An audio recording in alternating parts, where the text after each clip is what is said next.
E se eu te dissesse que a pergunta sobre o que acontece depois que morremos tem respostas baseadas não só na Bíblia Sagrada, mas também em textos antigos, como o livro de Enoque? Essas respostas podem nos dar esperança, conhecimento e até uma compreensão mais profunda das nossas próprias vidas. Hoje vamos mergulhar em um dos mistérios mais profundos da humanidade. Onde estão os mortos agora e o que eles estão fazendo? Alguns acreditam que os mortos não sabem de nada, citando versículos como Eclesiastes, capítulo 9, versículo 5, e Salmo 146. Outros apontam para passagens como Mateus, capítulo 25, versículo 46, e Lucas, capítulo 16, versículos 10, 09 ao 31, que descrevem os mortos como conscientes, capazes de pensar e cientes do seu destino eterno. A Bíblia nos apresenta uma visão complexa do além, uma tapeçaria tecida com passagens de paz, tormento, reflexão e julgamento.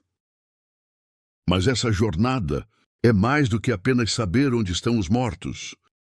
É também sobre entender o que isso significa para nós, para aqueles que perdemos e para as vidas que vivemos agora. Então vamos deixar de lado nossas suposições e explorar o que a Bíblia e os textos antigos realmente revelam sobre o estado dos mortos. A Bíblia fala da morte como uma separação do corpo e da alma. Eclesiastes, capítulo 12, versículo 7 diz: O pó volta à terra como era, e o espírito volta a Deus que o deu. Essa imagem poética ilustra o fim físico da vida, mas sugere a continuação da alma. Para os justos, a morte é descrita como um passo em direção à paz e ao descanso, tipo aquele sentimento de missão cumprida. Apocalipse, capítulo 14, versículo 13, garante: Bem-aventurados os mortos que desde agora morrem no Senhor. Sim, diz o Espírito, para que descansem dos seus trabalhos e as suas obras os sigam. Isso se reflete nas palavras de Jesus ao ladrão na cruz, prometendo-lhe a entrada imediata ao paraíso. Lucas capítulo 23, versículo 43. No entanto, para os malvados, a morte traz tormento, tipo um fantasma que te assombra. Lucas capítulo 16, versículos 22 ao 23. Relata a história do homem rico e Lázaro, onde o homem rico sofre no Hades, separado de Deus e do consolo do seio de Abraão. Esse contraste marcante prepara o cenário para o ensinamento bíblico, de que a morte não é um fim, mas uma transição, tipo virar uma página da vida. Este primeiro capítulo senta as bases. Os mortos não estão inconscientes, mas sim aguardando o cumprimento do plano de Deus, numa espécie de sala de espera. A Bíblia introduz o conceito de Sheol, um reino sombrio onde residem todos os mortos. No Antigo Testamento, o Sheol é representado como um lugar de quietude e espera, nem totalmente reconfortante, nem atormentador, uma espécie de vácuo existencial.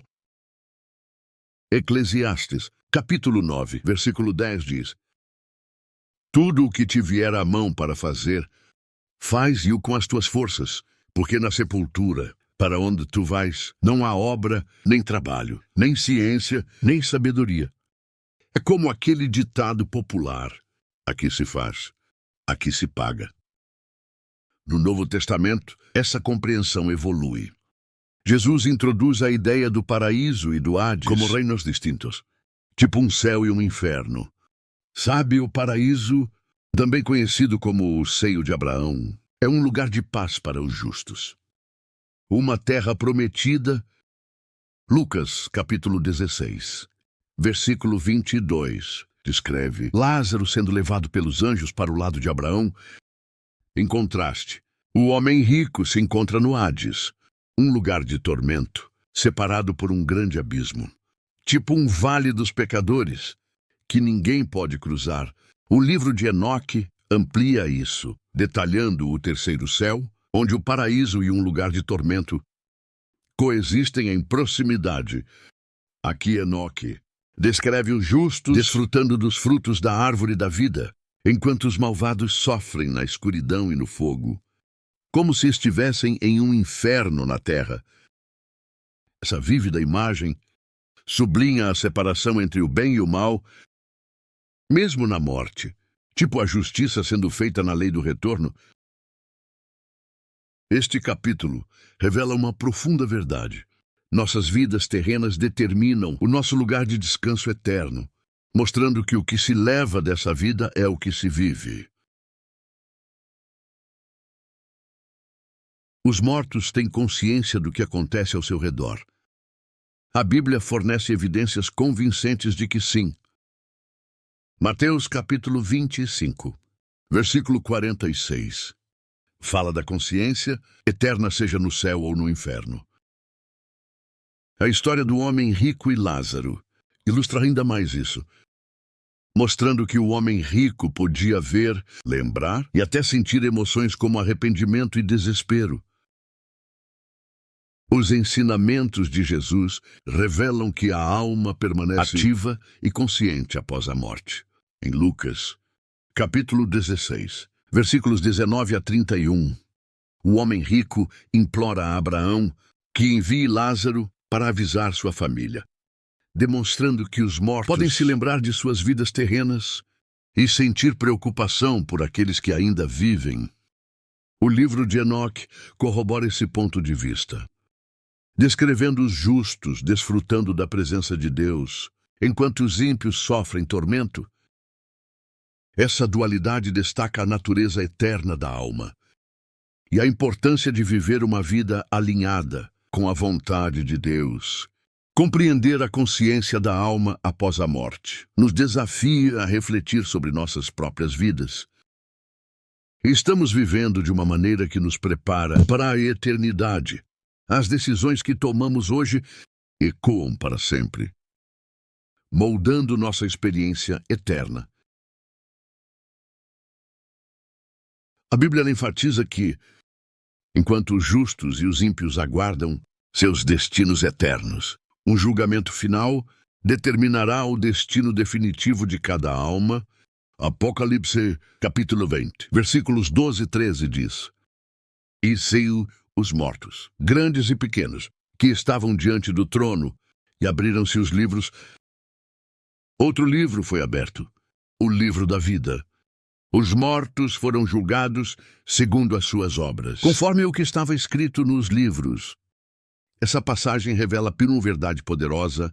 Cada ação, cada pensamento e cada decisão serão levados em conta aos justos, cujos nomes estão escritos no livro da vida. É prometida a vida eterna com Deus. Apocalipse, capítulo 21, versículo 4, descreve esse futuro. Ele enxugará de seus olhos toda lágrima.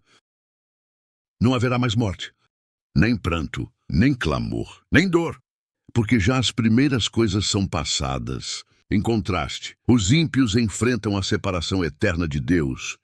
Apocalipse, capítulo 20, versículo 15. Adverte: E aquele que não foi achado escrito no livro da vida foi lançado no lago de fogo. Esse julgamento final é um lembrete sério da importância de nossas decisões na terra. O livro de Enoque ilustra ainda mais o julgamento final, descrevendo uma grande assembleia onde as obras de cada indivíduo são reveladas.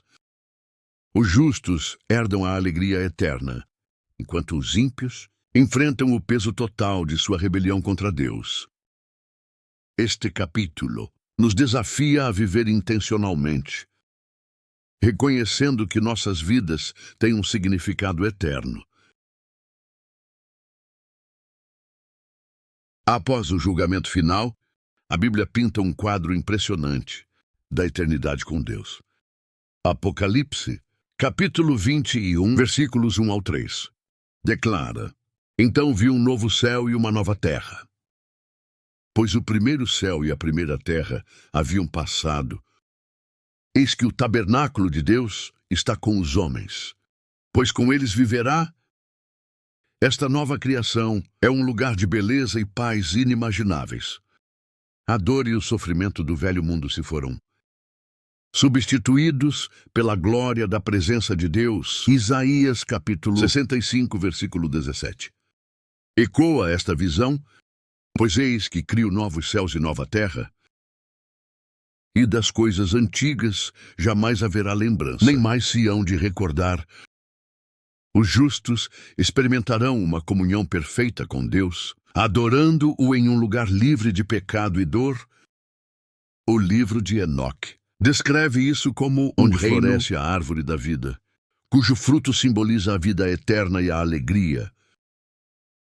Rios de leite e mel fluem por este paraíso, uma imagem vívida da abundante provisão de Deus, uma verdadeira terra prometida. Este capítulo serve como um lembrete da esperança que temos em Cristo. Não importam as provações que enfrentamos nesta terra. A promessa da eternidade com Deus supera todas elas.